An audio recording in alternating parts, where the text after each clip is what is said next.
강원 CBS 라디오 오해피데이 김선일 목사의 반가운 오늘입니다. 저는 소양성결교회를 담임하고 있는 김선일 목사고요. 매주 토요일 낮 12시 5분부터 1시 30분까지 지역의 교회 목사님들 또 교회 지도자들을 모시고 인터뷰 형식으로 진행하는 시간입니다. 우리 정선 덕천교회 최기수 목사님과 만나도록 하겠습니다. 안녕하세요, 목사님. 네, 안녕하십니까. 반갑습니다. 정선에서 오신 거네요. 네네. 먼 길 오셨습니다. 초청해 주셔서 감사합니다. 고맙습니다. 네. 먼저 우리 정선 덕천교회 네. 교회 소개부터 해주시죠.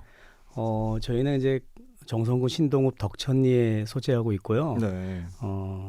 그야말로 좀 뭐 오지라고 표현해야 할 만큼 뭐 선교지와 같은 그런 오지 마을에 교회가 세워져 있습니다. 네. 목사님 이 교회 언제 부임하셨어요? 저는 2018년 3월 4일 날 그쪽으로 부임을 하고 지금 횟수로 6년 차 정도 됐습니다. 그래요. 2018년인데. 네네. 근데 이 교회 들어가는 길이 무슨 토끼길? 네네. 이게 토끼길이면 이게 차가 들어갈 수는 있어요? 저희 부임할 당시만 해도 이제 차가 한 대 거의 간신히 지나갈 만한 그런 도로였는데 지금은 또 하나님이 역사를 많이 하셔서 교회 건축과 더불어 길도 또 이렇게 새롭게 그래도 이제 서울에서나 이제 도시에서 오시는 분들은 아직도 길이 너무 좀 위험하다라는 말씀들 하십니다. 길이 이제 좁고 네네. 뭐 포장은 돼 있나요, 그러면? 지금은 이제 포장은 구간 돼 있고. 구간. 네. 네. 야, 대한민국에 이런 데가 있습니다. 그러면 여기가 동네가 덕천리. 네. 그 사시는 분이 뭐 한 80여 가구 되시나요? 그 원주민들은 한 40여 분 정도 되고요. 네네. 저희가 지금 한 마을을 조성해서 사는 곳이 아니고 이 앞에 이제 동강이 흐릅니다. 그 동강을 있죠. 중심으로 해서 꼴짜기 이렇게 성도들이 사람들이 사는데 예전에 뭐 화전민이라고 하죠. 예, 화전민 분들처럼 이렇게 그 지역마다. 그럼 이제 모여서 산다기보다 조금 떨어져서 이렇게 산다고 이해하시면 되겠네요. 네네네. 북유럽 스타일이네요. 거기가 그렇게 산다고 하더라고요. 북유럽 분들이. 몇 킬로씩 떨어져서도 같은 마을로. 그런데 처음에 이 교회가 사실은 생긴 지도 그렇게 오래된 건 아니죠. 네네. 2006년도에 이제 그 무교회 지역에 교회를 세우는 사역을 하시던 전임 목사님께서 이제 개척을 하셨던 거죠. 그러니까 지금 아직 20년도 안 된 교회인 거고. 야, 지금도 대한민국에 그런 데가 있어? 뭐 이렇게 생각하실 수는 있는데 여전히 교회가 없는 지역들도 많이 있고 또 이렇게 그런데 또 교회가 없었던 거는 뒤집어 생각하면 교회를 반대하는 분들도 많았기 때문이 아닐까 생각이 들어요. 처음 분위기가 좀 그러셨다면서요? 처음에는 지금도 많이 좀 그런 부분들이 없지 않아 있지만 저희 지금 좀 샤머니즘이 좀 강해요. 아무래도 이제 뭐 길이 뚫린 지도 얼마 안 됐고 전에는 더 했겠죠. 그렇죠. 그러니까 지금 저희 어르신들 거기 계시는 원주민들 보면 그 나무, 산 이런 섬기는 분들이 대부분 좀 많이 계시고. 나무를 섬겨요? 예. 그러면 어떤 나무를 섬겨요? 본인이 이렇게 어떤 나무를 하나 지정을 해가지고 본인 지정을 해요? 그래서 뭐 나무가 좀 오래됐다든가 또 나무의 어떤 그런 부분을 하나 정해서 그거를 자신의 신처럼 받들고 정한수 떠놓고 그렇게 하더라고요. 좀 뭐랄까 성황당 같은 그 마을 주민이 섬기는 그 여러 다른 사람들이 하는 거랑은 좀 다르네요. 그런 나무들도 있고요. 그런 큰 이제 마을의 뭐 중심적인 그런 마을 나무도 있었고 지금은 이제 없어졌어요. 그게 하나님 기적으로 하면 없어졌고. 그건 또 기적이네. 네네네. 그래서 그런 분들이니까 이제 교회가 들어오면 뭐 부정탄다. 뭐 이런 심리가 있으셨던 것 같아요. 그렇죠. 이제 그 교회가 들어오면 뭐 예를 들어 소가 나이가 들어 죽었어요. 근데 그게 이제 교회 때문에 죽었다. 우리 동네에 교회가 생겨가지고 우리 소가 죽었다. 이제 그런 이제 논리죠. 이제 그리고 제가 이제 처음에 갈 당시만 해도 전도화를 하러 가면 이제 말을 안 하시더라고요. 저는 뭐 텃세도 심하고 그래서 저분들이 왜 나를 말을 안 하실까?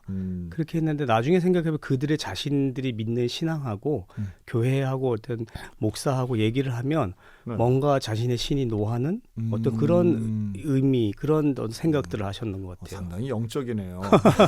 근데 그분들이 볼 때는 목사님이 그 마을에서 제일 젊으실 거 아니에요? 예, 제일 젊습니다 지금. 제일 젊은 분인데 뭐 굳이 그렇게 뭐 미워하고 이렇게 경원시 하겠나 하는데도 이제 목사니까 그랬겠죠. 네네. 네. 그리고 또 당시에는 뭐 교회가 또 이렇게 그 지역에 이제 들어와서 이제 얼마 안 되고 예를 들어서 또 교회가 또 이제 본인들의 신앙하고는 또 뭐 다른 도시와는 조금 접할 수 없는 그렇네요. 네, 여러 교회가 이렇게 있는 것도 아니고 유일하게 있으니까 예, 그래서 또 그렇던 것 같아요. 어떤 분위기가 진짜 60년대, 70년대 예. 그런 것 같네요. 네, 저도 처음에 좀 깜짝 놀랐어요. 21세기에 이런 곳이 있다는 자체도 네. 그렇군요. 근데 이 마을에는 가게가 없다면서요? 예, 가게도 없고 네, 뭐 또 슈퍼 뭐 이런 건 생각도 못 하고. 예, 그리고 택배도 안 되고. 택배도 들어오진 않고. 진정한 그리고 예. 아니 대중교통도 없어요? 대중교통도 마을 산을 하나 넘으면 마을 버스가 이제 한 군데 들어오긴 하는데 저희 마을 그 덕천리까지는 안 들어옵니다. 안 들어오고. 네네네. 와, 그 대중교통이 없고 네. 마트가 없고 네. 택배가 없는. 네네. 이거 그러면 이 마을 주민들이 읍내로 나가려면 어떻게 이동을 하세요? 전에는 다 걸어 다니셨다고. 야, 이거 그렇지. 그런 방법이 있네. 걸어 다니면 되네. 그 어르신들 얘기 들어보면 전에는 예를 들어서 뭐 좀 콩을 만약에 했어요. 네, 예를 들어서 그러면 이제 읍내에 가서 팔아야 되는데 네, 팔아야지. 그거를 이제 하루 끼를 이제 걸어간대요. 걸어가서 이제 돌아올 수 없는 이제 또 시간이니까 하루 종일 걸어가서 읍내에서 팔고 그날 그 판 돈 가지고 거기서 자고 먹고 쓰고 자고 먹고 쓰고 그리고 술이 얼근해가지고 그 다음날 오다 보면 어디 가서 산에 가서 또 누워서 자다가 돈은 다 없어지고 집에 뭐 이렇게 들어온다. 이거 어린이 전래동화를 듣는 느낌이네요. 이게 참 그렇네요. 산길이니까 얼마나 그 오래 걸려요. 그렇죠. 그냥 평지 뭐 몇십 킬로랑은 차이가 아닌. 그렇게 걸어가서 하시는군요. 네. 대단하네. 그럼 목사님은 어떻게 다니세요? 저희는 이제 차를 가지고 교회 차를 가지고 가는데 네네. 지금은 그래도 그 이제 교회가 네네. 또 이제 이렇게 다니는 저희가 이제 또 이제 뭐 월요일이나 수요일 날 나가는 그 길을 확인하고 그 어르신들이 좀 부탁을 하신다든가 같이 픽업해서 나가고 또 모시고 병원 갔다 그렇죠. 오고. 우리가 생각하는 일반적인 그런 모습이네요. 예. 그래야지. 그럼 여기 학교도 없겠네요. 학교가 그 예전에 그 연포분교라고 학교 분교가 하나 있었어요. 그 영화의 선생 김봉두 거기 그 영화가 촬영한 곳이 저희 집이에요. 차승원 씨가 거의 뭐 이렇게 유배처럼 갔던 그곳이 선생님. 저도 처음에 갔는데 거기가 그런 줄 몰랐는데 나중에 보니까 선생 김봉두 촬영을 했더라고요. 그럼 여기 거의 뭐 붙어 있겠네요. 예, 그 학교 분교에 지금은 이제 뭐 캠핑장처럼 이렇게 쓰고 있는데. 야, 여기는 알아도 못 가겠다. 근데 이거 김봉두 영화는 잘 봤는데. 예, 그 차성원 씨가 차 가지고 갈 때 비포정도로 막 그 올라가던. 맞아요. 그 곳입니다. 그래도 학생은 없을 거 아니에요. 지금은 뭐 아이가 이제 없죠. 아이가 뭐 저희 아이가 유일하게 아기 있고요. 그러면 목사님네 자녀들은 학교를 어떻게 다녀요? 저희 아이들은 이제 지금은 이제 큰 아이들은 다 컸고 이제 당시에 저희가 처음에 들어갈 때만 해도 아이들은 이제 읍내 기숙사에다가 기숙사 생활을 하고 주말에는 들어와서 이제 오게 하고 지금 아기는 이제 어린이집을 다니긴 하는데 5살이거든요.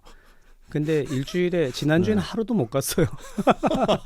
제가 이렇게 일정이 있거나 이러면은 못 가고 1시간을 뭐 차를 타고 어린이집을 가야 되니까 1시간을 타고 적응이 잘 안 되죠. 대단하네요, 목사님. 목사님 자녀 이 막내가 태어났을 때가 그 지역에 정말 오래간만에 아기가 생긴 이런 일이었을 거 아니에요. 네. 참 대단하시네요. 목사님 자녀가 지금 딸 둘, 아들 하나. 네, 근데 이제 딸 큰 아이는 이제 대학교 졸업을 하고 지금 간호사 취업을 했고요. 둘째는 이제 군대 제대하고 지금 2학년 복학했고 지금 거의 19년 만에 거기 가서 하나님이 특별한 선물을 보내주셔가지고. 야, 그렇네요. 생명 창조의 기적이 일어났네요. 진짜 그 저출산 지역 소멸 지역에서 아주 아이 낳고 그러셨네요. 귀하네. 아마도 큰 자녀들이 볼 때도 막내 동생 얼마나 그 이쁘고 특별해 그렇죠. 보이겠어요. 네네. 참 이거 뭐 정말 농촌 목회, 시골 목회 얘기 많이 들어봤어도 제가 이제 섬이나 이런 어촌 지역은 사실은 제가 경험도 있고 들어봤는데 오지산골은 정말 듣기가 좀 힘든 것 같아요. 목사님들 만나기가 좀 쉽지 않고 네. 오지산골에서 사역하시는 분들 괜찮은데 여기서 어떤 사역들을 주로 하세요? 그러면? 일단은 저희가 이제 오지 사역을 처음 나가서 시작한 게 일단은 좀 목양에 대해서 좀 생각을 많이 했었거든요. 네. 저도 이제 뭐 부교육자 생활을 하면서 목회가 뭘까? 그렇죠. 예를 들어서 이제 뭐 어떤 대상 자체가 또 독거노인들이고 또 성도들도 처음에 갔을 때 6명, 어르신들은 6명 있었거든요. 6분. 그분도 참 놀랐죠, 처음에. 이런 산골에 6명이라는 계시다. 그렇죠, 그렇죠. 근데 이제 뭐 1년 반 만에 2분 돌아가시고 주요. 네. 또 한 분 요양원 가시고 또 한 분 요양원 가시고 그래서 저 처음에 참 그 사역들을 어떻게 뭐 말씀으로 하나 양육하고 어떤 그런 시간들이 있어야 되는데 이분들의 삶에 어떻게 우리가 목양을 어떻게 나아갈까 고민을 하다가 그 요한복음 21장에 주님이 부활하신 주님께서 그 내 양을 먹이라. 내가 나를 사랑하느냐 내 양을 치라. 내 양을 먹이라. 그 말씀이 너무 좀 와닿더라고요. 그래서 주님이 내가 너에게 분부한 모든 것, 지상 명령 속에 분부한 모든 것을 묵상하다가 주님이 분부한 모든 것이 뭘까? 그 양들을 위해서 주님이 친히 보여주셨던 삶. 그래서 그들을 이제 우리 성도들을 신방하고 하다 보니까 그들의 삶에 들어가야 되겠다 싶더라고요. 그래서 이제 시작하게 된 게 처음에 저는 영양실조해서 전임 목사님이 우리 성도들 영양실조 지역 주민에 영양실조가 있습니다 이렇게 얘기하더라고요. 지금 시대가 어느 때인데 그렇죠. 영양실조가 있을까? 네, 맞아요. 그래서 제가 좀 놀랐죠. 그런데 현장을 제가 신방을 딱 첫 사역으로 해보니까 알겠더라고요. 야, 저 어떻게 뭐 언제 지었는지도 모를 그런 굳은 밥을 가지고 식은 밥에 뭐 제 기준으로는 거의 썩은 간장과 같은 것을 그냥 때우는 거죠. 한 끼를 때우는 뭔가 자신들을 위해서 뭔가를 뭐 요리를 한다는 건 전혀 생각을 못 하고 그런 모습들의 성도들이 있더라고요. 그래서 이제 시작하게 된 게 이제 뭐 반찬 사역 한 주에 그래도 2번이라도 식사를 그래도 영양식 정도를 좀 해드리자. 그래서 이제 반찬 사역을 시작하게 되었고 그래도 눈에 보이니까 뭐 빨래 네. 이불 빨래 뭐 정말 우리가 그냥 생각하기에는 상상조차 버려도 벌써 한 10년 전에 그렇죠. 버려야 될 그런 것들을 그냥 이게 막 누더기 같은 거리 이제 덮고 주무시고 그래서 이제 그들의 삶 속에 이제 매일 신방하면서 이제 섬기는 그런 사역을 시작했습니다. 그러면 그 어르신들의 자녀분들은 네네. 거기서 어쨌든 몇십 년 전에는 거기서 나와서 자랐을 거 아니에요. 네네. 네. 그러면 그분들은 이제 다 고향을 떠났다고 이제 봐야 되겠는데 이분들이 가끔씩 오시나요? 네. 거의 거의 안 오시고 그런 것 같더라고요. 제가 보면 어쨌든 그들을 자녀들 분들도 조금은 이해가 되는 게 그 환경이 너무 열악하다 보니까 네. 그들이 자라던 환경은 뭐 길도 교육도 사실 쉽지 않았던 것 같아요. 네. 그러니까 어느 뭐 태어나서 교육도 안 받고 그냥 뭐 부모님 따라서 농사 짓고 막 일하다가 머리가 좀 크니까 그냥 도시로 그냥 다 탈출해 버린 그런 상황들이 많으시더라고요. 그렇지. 그러니까 돌아보니까 부모님들의 삶을 돌아볼 수 있는 어떤 여유나 이런 것들도 없고 그러니까 거의 이제 뭐 방치 수준인 분들이 많죠. 그렇군요. 네네. 그러면 이제 관계도 네네. 사실은 건강하지 못하고 네. 참 안타까운 고립된 삶을 거의 평생 동안 사신 분들이시네요. 네네네네. 그러면 마을 주민들 간의 관계는 어떠세요? 마을 주민들 간의 주민들끼리 끼리의 관계도 그렇게 썩 좋지는 않은 것 같아요. 그러니까. 고립이고 또 이렇게 마을이 아까도 말씀드렸지만 불악으로 형성이 돼 있으면 뭐 잔치도 하고 뭐 그렇죠. 이러는데 단적인 예로 저희가 이제 정부에서 노인회 그 마을회가 노인정이 잘 돼 있잖아요. 네네. 시골마다 시설도 잘 돼 있죠. 시설도 잘 돼 있고 유리비 지원도 잘하고 그렇죠. 에어컨도 시원하게 예, 예. 저희는 무용지물이에요. 항상 365일 그냥 어떤 이야. 행사 1년에 한두 번 그냥 뭐 그거 쓸까? 그래요? 평상시에는 예를 들자면 그게 있어도 저희가 교회가 있는 지역 마을 이름이 바세 마을이거든요. 연포, 바세, 소굴, 제장, 덕내, 골덕내 뭐 이렇게 덕천리 안에서 그 아이고야. 꼴짝꼴짝의 마을 이름이 있어요. 덕천리 안에 있는 마을들도 그렇게 그 떨어져 있으니까 이름들이 다르겠죠. 그렇죠. 그러니까 예를 들어서 이제 그 마을 해관의 중심이 있다 하더라도 네네. 저희 어르신이 그 마을 해관을 이용하려면 산을 걸어서 넘어가요. 아이쿠야. 그러니까 거의 뭐 산을 넘어와야 되는. 예, 못 가시는 거죠. 뭐. 야, 이게 농촌이랑 다르네요. 달라요. 확실히 농촌이랑 다르네요. 이 산골에는 더 전혀 다른 것 같아요. 정말 그렇네요. 이게 참 특별한. 이게 강원도만 사실은 지금 이야기할 수 있는 조건이다라고도 보여지네요. 왜냐하면 충청도 산은 그렇게 뾰족뾰족하거나 높지 않거든요. 그렇죠. 네, 언덕이고 이런데 네. 이러니 정말 이 문제에 해당되는 분들은 정말 적은 수의 분들이고 이러니 정말 무슨 특별한 목회를 하고 계시네요. 아이고 아닙니다. 네. 하하. 근데 지금 목사님 처음에 가셨을 때 사신 그 사택 집. 네. 그 집이 무슨 200년이 된 집이라고요? 저도 이제 처음에 그 전임 목사님이 네네. 이 집이 거의 200년 넘은 집이라고 얘기를 하더라고요. 처음에 우와. 그 곳을 가보지도 않고 결정을 했는데 네. 가서 보니까 야 너무 놀라운 거예요. 그래서 네. 이 나무 대문 또 뭐 이게 너무 나무로 돼 있는 뭐 기와 뭐 다 나무 기화. 예, 그렇죠, 그렇죠. 그래서 너와라고 그러나요? 예. 그런 거 아닌가요? 그래서 제가 늘 뭐 보던 모습들이 아니라서 아니죠. 그래서 이제 맞아요. 목사님한테 물었죠. 도대체 이 집은 얼마나 오래됐냐 그랬더니 한 200년 넘은 걸로 알고 있다 그러더라고요. 그러니까 이제 200년 그 세월의 흔적 속에 저희가 나중에 건축하면서 보니까 알겠더라고요. 지붕이 5겹이었어요. 그러니까 예를 들어서 나무 철거 안 하고 그냥 계속 올리는 거군요. 그 사는 동안에 그 전에부터는 뭐 더 셀 수 없었겠지만 뭐 리모델링이라고 말하는 그거를 소위 이제 조금씩 하면서 나무에 또 양철판 아주 그 옛날 다 썩은 거 녹이 난 거 그거 있고 그 위에 또 뭐 있고 그다음에 스레트가 있고 그 위에 또 양철판이 있고 또 위에 뭐 많을수록 좋다고 생각하신 거구나. 그게 아마 이제 세월이 지나면서 이제 네. 계속 쌓이고 했던 것 같아요. 야, 놀랍네요. 그 마을 주민들이 이제 새로 목사가 젊은 분이 오니까 이제 뭐 이렇게 한번 오신 분들이 있더라고요. 누가 왔나 이렇게 보러 오셨는데 그분들이 그러더라고요. 제가 이 집에서 태어났어요. 그러면서 그 80 넘으신 어르신이 네, 이 집에서 태어났어요. 그러더니 여기서 태어나시냐? 이 집에서 태어나 이 집에서 장가가 이 집에서 했다 하더라고요. 그래서 아니 제가 알기로는 여기 한 200년 넘은 집으로 내가 얘기를 들었는데 사실이냐 그랬더니 그 제일 그 마을 지금 돌아가셨는데 네네. 우리 그 성도였던 한 분 그분이 제일 어른이었는데 그분이 이제 그 주막을 하셨대요. 주막. 예전에 주막이요.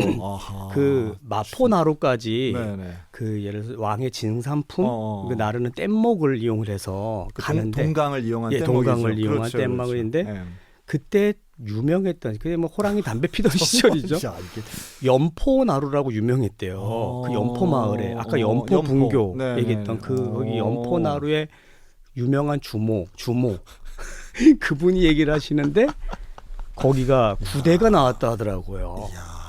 그래서 한 대를 30년을 보면 이게 계산이 200년이 훨씬 넘었다는 것으로 하는데 뭐 특정적인 거는 또 전주이 씨, 효령대군파 뭐 그분들이 거기 살았다고요? 거기에 9집이 이렇게 살았다 하더라고요.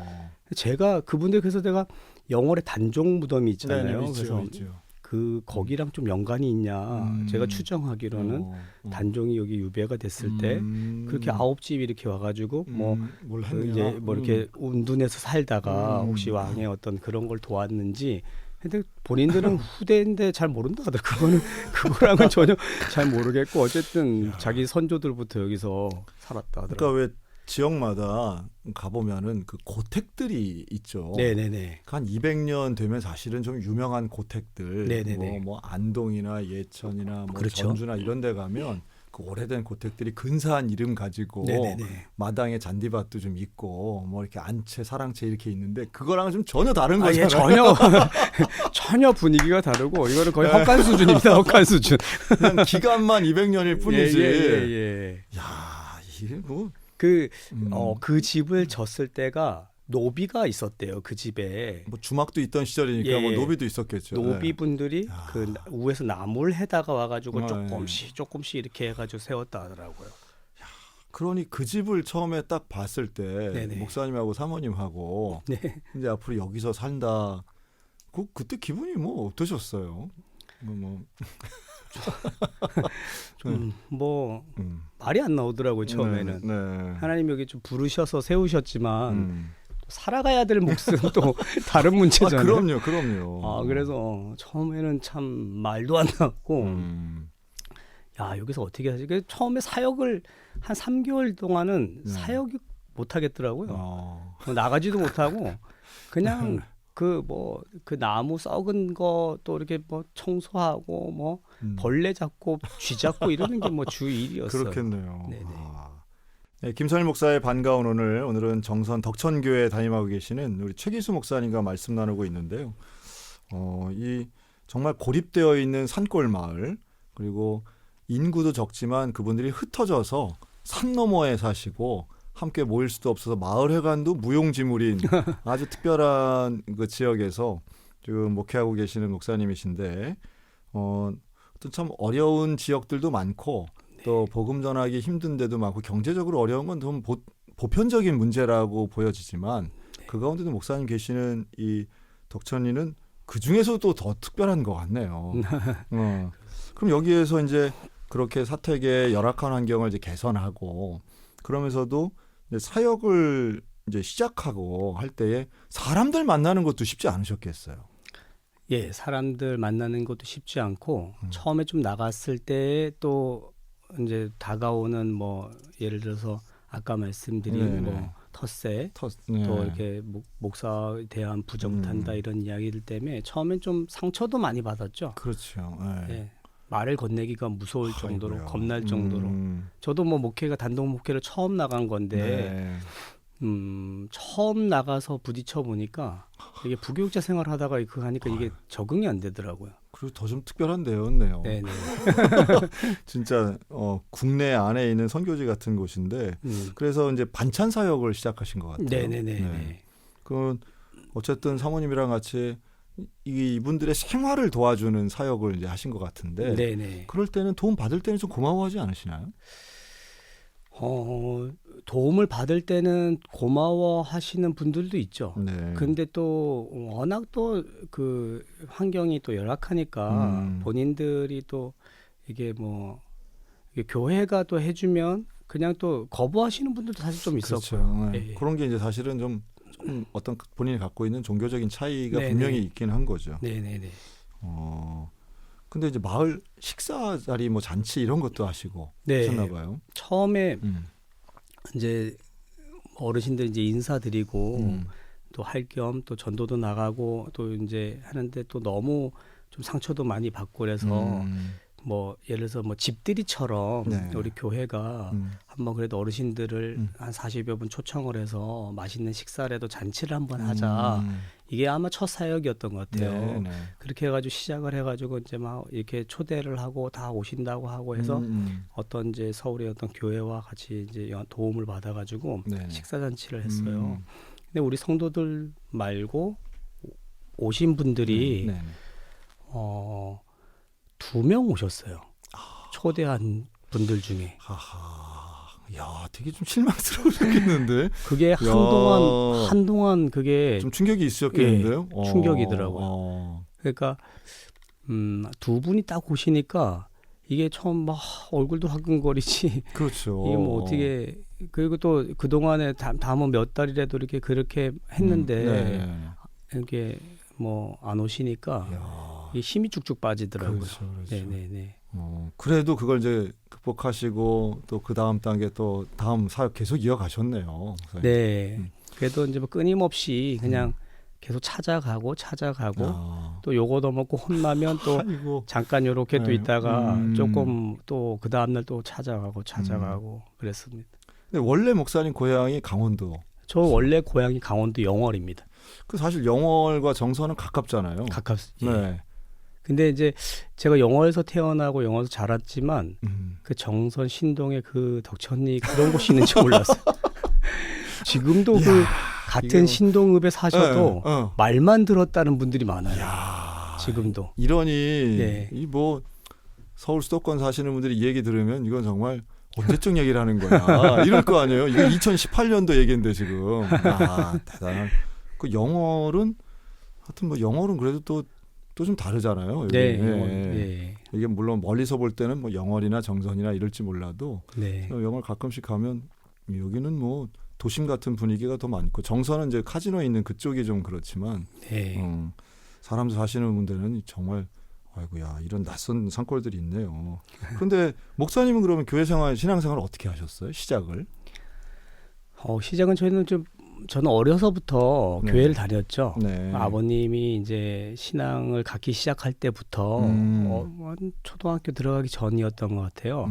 그때부터 이제 아버지가 어쨌든 하나님의 극적인 만지심 또 극적인 어떤 살려주심을 통해 가지고 신유를 경험하신. 예. 그 전에 이제 그 체독이라고 하는 예전에는 그런 병들이 많았대요. 그게 뭐냐면 이제 채소를 이제 키우는데 예를 들어서 배추 뭐 이런 걸 키우면 그 비료가 화학 비료가 이제 그때는 많지 않을 때 이제 인분 그 변 똥을 이제 그 채소의 거름으로 줬잖아요. 그러면 그 인분에 대한 어떤 독 같은 게 채소에 들어서 그게 이제 체독이라는 병이 걸리더라고요. 그럴 수 있겠네요. 네네네. 그래서 아버님이 이제 그 체독에 걸려가지고 이제 뭐 생사 위기에 있었죠. 그런데 제가 어릴 적에도 기억나는 것이 그게 뭐 민간요법이라고 하는데 뭘 먹냐면 다른 반찬 이런 걸 전혀 못 먹어요. 밥도 못 먹고 뭘 먹냐면 배춧잎 태운 거. 배춧잎을 불에다가 태워요. 그러면 새카맣게 그 재가 되잖아요. 네네. 그 재를 맹물에 멀건 물에다 타서 그걸 마셔요. 어쨌든 그걸 통해서 어쨌든 나음을 받고 신앙생활을 하신 거잖아요. 네네. 그래서 이제 그때 교회를 이제 예수를 믿으라는 어떤 그 전도사님의 말씀을 듣고 이제 그 생명의 경각에서 이제 새벽 예배를 나가셨대요. 새벽 예배를 나갔는데 그 이후로 하나님 만지셔가지고 회복이 되셨죠. 치유가 되고. 그래서 이제 그때부터 우리 온 가족들은 이제 교회를 나가기 시작했던 것 같아요. 네, 그렇군요. 그럼 목사님도 영월에서 이제 신앙생활을 하신 거네요. 네네네. 네. 근데 그러다가 신학을 전공하신 건 어떻게 하셨어요? 신학도 제가 이제 하나님이 좀 부르심이 있었었죠. 근데 아버님이 이제 어떤 농사 또 모든 일들을 하면서 그 원래는 이제 저희 형님을 서원 기도를 했다 하시더라고요. 저도 이제 알게 되고 저희 형님도 이제 신학교를 다니다가 이제 군대 IMF가 터지고 군대 어떤 장기 이제 근무를 이제 결정을 하면서 직업군인. 네네. 그러면서 이제 신학이 어째 자동적으로 조금 이제 벗어나는 길을 가게 되었죠. 그런데 뭐 하여튼 저가 하나님이 좀 부르심이 있는 것 같은 사역적으로 그랬는데 결혼한 이후에 결정적으로 제가 그 장의 위기가 왔었어요.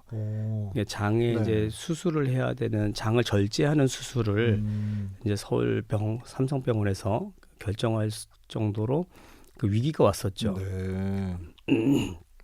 그런데 어쨌든 하나님이 그것을 회복시키고 치유해 주셔가지고 그날 제가 이제 주님 부르셨으면 제가 주의 길을 가겠습니다 결정을 하고 갈라디아서 2장 20절 말씀을 주시더라고요. 내가 그리스도와 함께 십자가에 못 박혔나니 그 말씀 안에서 나는 오늘 죽었다.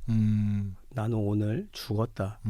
그래서 그 말씀이 너무 강렬해서 정말 내가 하나님의 아들 예수 그리스도를 믿는 믿음 안에 살아야 되겠다라고 결단하고 신학교로 이제 결심을 했죠. 네.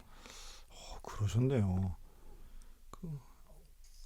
그리고 목사님 사모님하고도 교제를 오래 하셨네요. 어릴 때 만나셔가지고. 제가 중학교 3학년, 저희 아는 중학교 1학년. 그 영월 분들이 좀 성숙했네요. 그 영월에서 그럼 같이 만나서 교제를 하신 거네요. 같은 학교였어요. 네. 네, 중고등학교였는데 저는 성장 과정 속에서 이제 네네. 조금 아버지에 대한 어떤 그런 좀 이중인격에 대한 이제 성장 과정 속에서 좀 많이 어려웠었죠. 네네네. 아버지가 이제 예수를 믿고 교회를 다니는 믿음의 가정이 됐지만 또 뭐 변하지 않는 그 성정, 성질, 어머니하고의 관계 네, 이런 것들 때문에 좀 많이 힘들었죠. 왜냐하면 예수 믿는 사람들이 왜 저래? 교회 다니는 사람이 왜 저래? 난 저럴 것 같으면 교회 안 다녀. 이런 마음들이 많았었죠. 그래서 청소년기에 조금 많이 방황도 많이 했고 근데 그러면서 이제 중학교 3학년에 됐는데 아주 순수한 우리 아내를 만난 거죠. 그때 이제 중학교 1학년은 다 순수하지 않나요? 네. 중학교 1학년 친구가 어쨌든 만나게 그렇군요. 돼서 네. 어쩌면 제 인생에 제 아내가 그래도 그 어떤 방황기의 시절에 그래도 하나님이 붙여주셨다 생각을 해요. 왜냐하면 그 친구를 통해 가지고 제가 학교에도 정을 붙이기 시작했고 뭔가 또 공부도 한번 해봐야 되겠다 생각을 했던 것 같아요. 오늘은 정선 덕천교회를 담임하고 계시는 우리 최기수 목사님과 함께 말씀을 나누는데요. 정말 특별한 지역이네요, 덕천이. 우리 일부 때 말씀만 들어도 목사님 본인이 고향이 영월임에도 불구하고 정선에 이런 곳이 있는 줄 모르시고 정선 분들도 덕천이 같은 마을이 있는 건 그냥 듣기만 했다. 뭐 이런 정도의 곳이니까 지금 여전히 2020년대에도 대한민국에 이런 마을이 있어? 할 정도로 믿기 어려운 그러나 격오지니까 또 혹은 도로가 안 좋고 고령자분들만 사시는 곳이니까 이럴 수도 있겠다. 그래서 일반 다른 지역에 있는 농촌이나 교통이 좀 편리한 지역과는 확실히 좀 다른 면들이 많이 있는데 여기서 사역하시는 목사님의 그런 특별하신 사역과 환경들이 좀 다른 분들한테는 어떤 특별한 감동이 되는 것 같아요. 목사님 이 사례가 간증 프로그램에 나간 적이 있으시다면서요? 네네. 그 CGN에서 하는 그 이제 시골 목사 전원 일기라는 그 다큐를 작년 12월 25일 성탄절에 이제 방송이 되었어요. 이제 제가 그 촬영을 하게 된 거는 저는 참 사실 방송에 나가는 게 좀 부끄럽기도 하고 또 뭐 해본 적도 없고 그런데 그 PD님이 찾아오셨더라고요. 그 200년 된 고택을 찾아오신 거예요? 지금 이제 건축을 다 해서 이제 건축한 집을 찾아오셨는데 그분 이야기가 이제 그 코로나 이후에 우리 농어촌 교회들 그 현실이 모든 우리가 한 교회라고 주님의 피값으로 사신 교회라고 하면 산촌이든 어촌이든 산골이든 농어촌의 현실들을 좀 우리가 같이 직시하고 기도해야 되지 않겠냐. 그렇죠. 그래서 그 취지가 너무 마음에 들어서 그래서 그러면 농어촌하고 어촌은 섭외가 됐대요.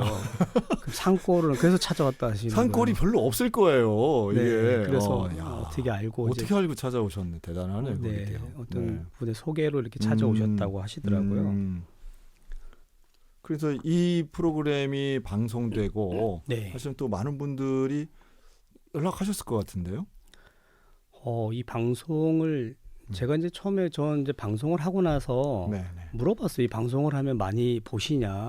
그랬더니 요즘엔 유튜브 조회수 이거를 이제 뭐 시청률처럼 이렇게 하는데 되게 한 7만 뷰 뭐 이렇게 나온다고 하더라고요. 그래서 그거 대단하다. 많이 보신다 그랬는데 방송이 나가나서 뭐 한 달도 안 돼가지고 한 50만 뷰를 넘게 나왔어요. 지금은 거의 한 100만 뷰 가까이 이제 기록이 되었는데 그때쯤 돼서 이제 생각이 된 게 저도 좀 이제 느낀 게 많았죠. 야, 하나님이 방송을 왜 허락을 하셨을까? 이 방송을 하나님은 뭐 어떻게 사용을 하시기를 원하실까?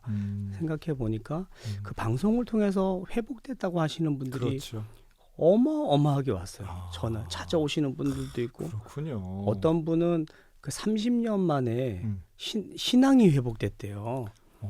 어떤 계기 상처로 인해서 30년 동안 신앙을 못 지켰대, 잃어버렸는데 그 방송 특별히 그 치매 할머니의 저하고의 관계 속에 제가 이제 요양원에 찾아가서 네네. 그것도 뭐 계획된 건 아니었고 뜻하지 않게 제가 코로나 그 이제 뭐 면회 신청을 한 날 촬영한 날 온 거랑 겹친 거예요. 그 뜻하지 않게 갔는데 그 치매 할머니 저희 성도 제가 첫 번째 세로 줬던 그 할머니가 저를 모른다. 자기 산 믿었지 교회 다닌 적 없다. 막 그러는 뭐 그 강하게 부정하는 그 모습에 제가 막 울었거든요. 너무 마음이 아파서 막 우는 그 장면이 사람들이 봤을 때 자신의 신앙처럼 보여지더라는 거예요. 차갑게 식어버린 자신이 주님이 그렇게 너 예전에 이렇게 하지 않으니 돌아와라 이렇게 말씀하시는 그 말씀처럼 자신의 신앙이 그래서 나 한 적 없어요. 저는 교회 다닌 적 없어요. 나 이거 못해요. 안 해요. 라고 부정하는 자신의 신앙 같더라는 거예요. 그런 분들이 정말 뭐 짜놓고 얘기하는 것처럼 진짜 어마어마하게 전화를 하시더라고요. 야, 참 위로가 되네요. 예.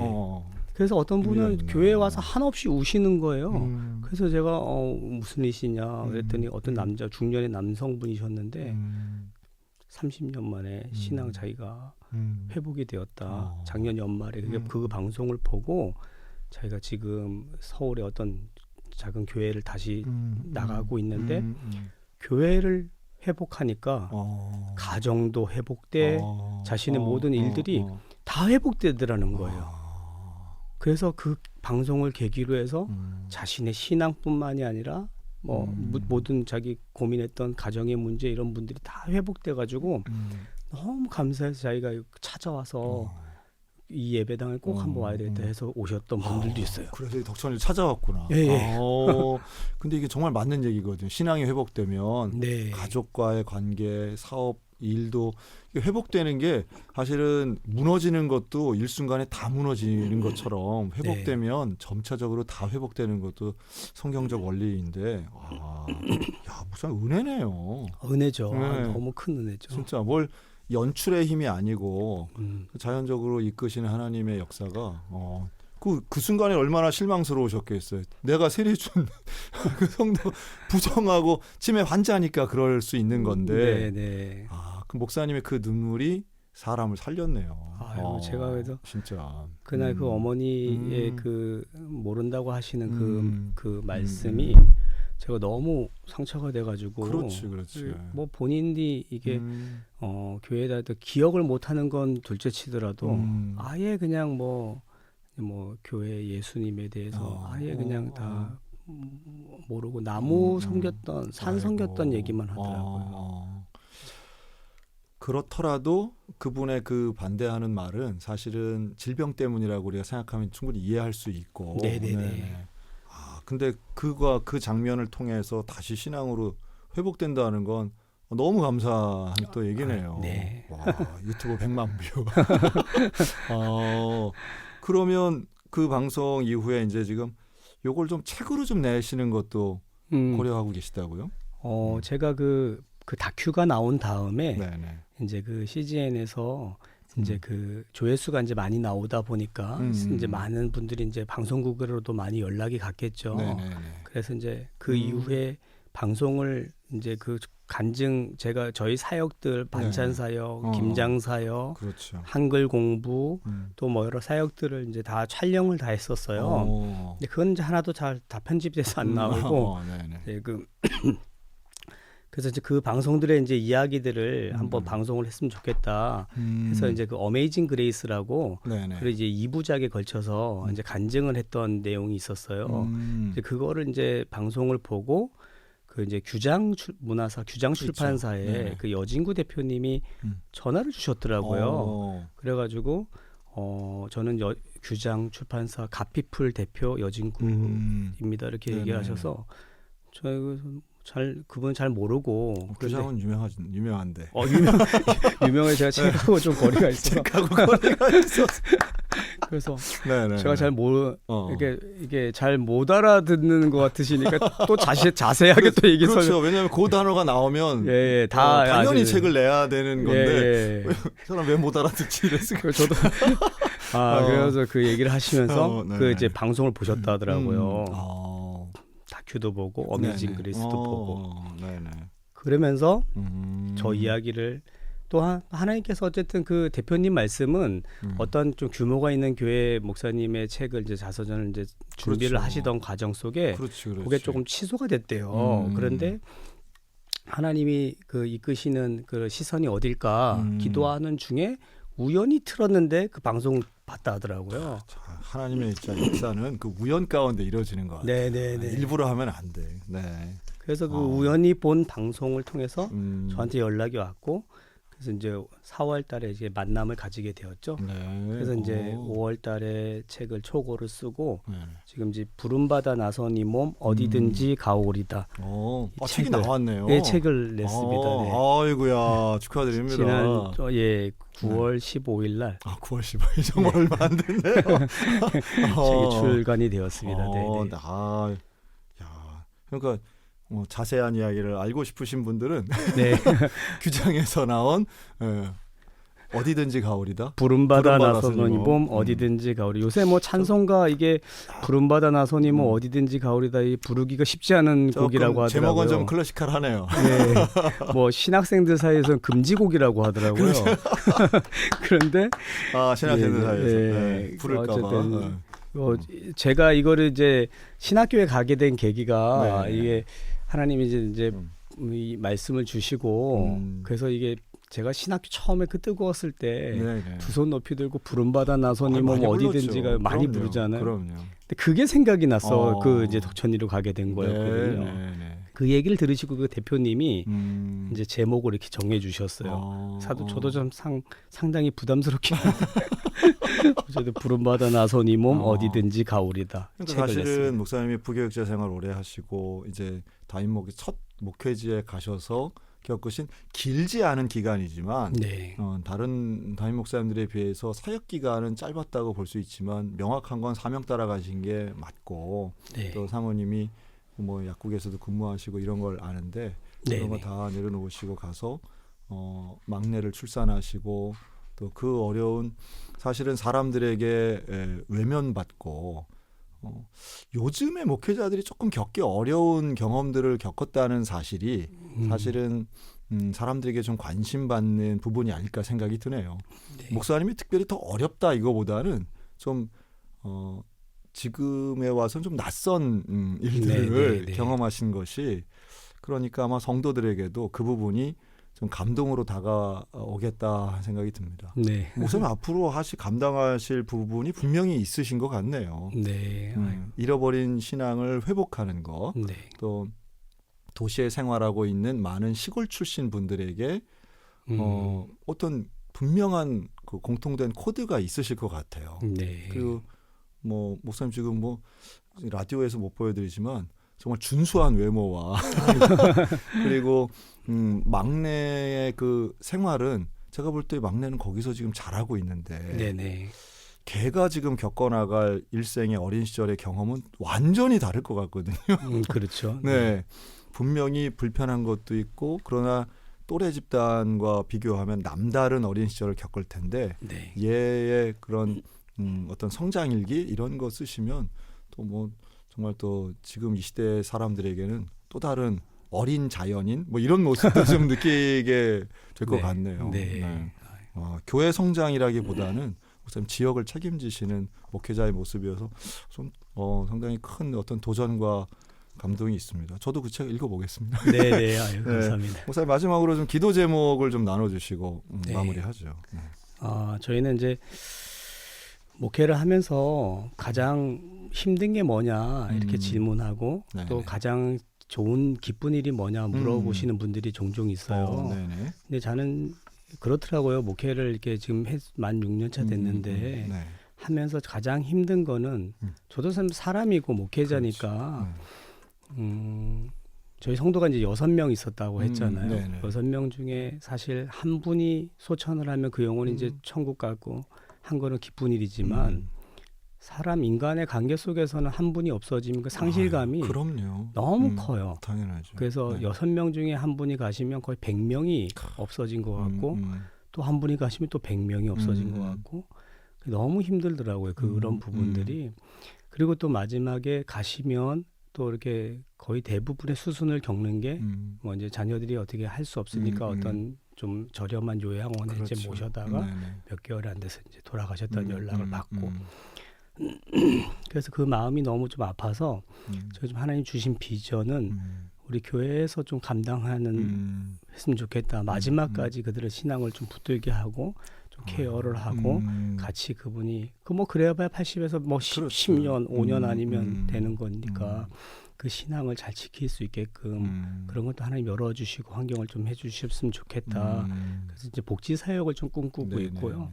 그래서 그 사역을 통해 가지고 우리 어르신 성도들부터 해서 지금 한 15명 예배를 드리고 있는데 그 성도들도 앞으로 또 영혼 추수해야 될 영혼들 돌아올 회복돼야 될 한 영혼들이 많기 때문에 그분들에게 이제 계속 그렇게 해서 이제 뭐 어르신 유치원이라든가 또 어르신들 아까 환경적으로 갈 수 없는 마을 회관도 할 수 없지만 저희가 이제 하루에 한 번이라도 모시고 와서 맛있는 식사도 대접하고 또 뭐 프로그램도 하고 그 속에서 또 말씀도 전하고 또 예배자로도 복음을 전하는 그 사역하고 싶고 그 마지막 그 성도들은 돌아가시기 전까지 믿음 잘 지킬 수 있도록 그거 하고 싶은 게 가장 큰 소망이고 또 성도들 제가 목회자로서 제일 기쁜 일이 뭐냐 이렇게 말해보면 저는 참 너무 행복한 목회자라고 생각되는 게 다른 목회자 목사님들보다 조금 느낄 수 없는 또 은혜고 있고 그렇지. 또 그런 복이 있는 것 같아요.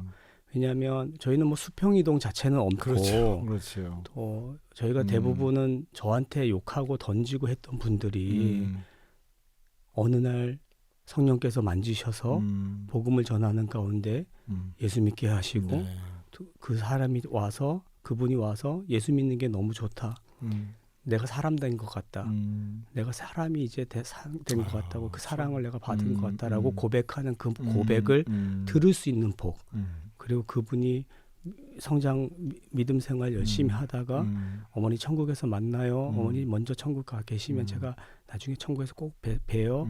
약속하고 그분이 천국 가시는 그것을 경험할 때마다 느끼는 게 야, 이거는 어디서도 맛볼 수 없는 목회의 기쁨이고 하나님이 저한테 주신 복이다. 그게 너무 감사하더라고요. 네. 그런 부분들에 한해서. 그 비전이 그래서 그분들을 잘 지킬 수 있고 또 그분들도 하나님이 예비하신 영혼들을 또 교회로 다 이끌어서 우리가 비록 강원도 산골 오지에 있지만 그 하나님이 주님이 찾으시는 그 영혼 한 영혼을 바라보고 끝까지 믿음 잘 지킬 수 있도록 돕는 사역을 좀 하고 싶습니다. 아유, 그래요. 아유, 알겠습니다. 최기수 목사님과 인사 나누도록 하겠습니다. 오늘 목사님 나오셔서 감사합니다. 아이고 너무 고맙습니다. 감사합니다. 아이고 너무 고맙습니다. 감사합니다.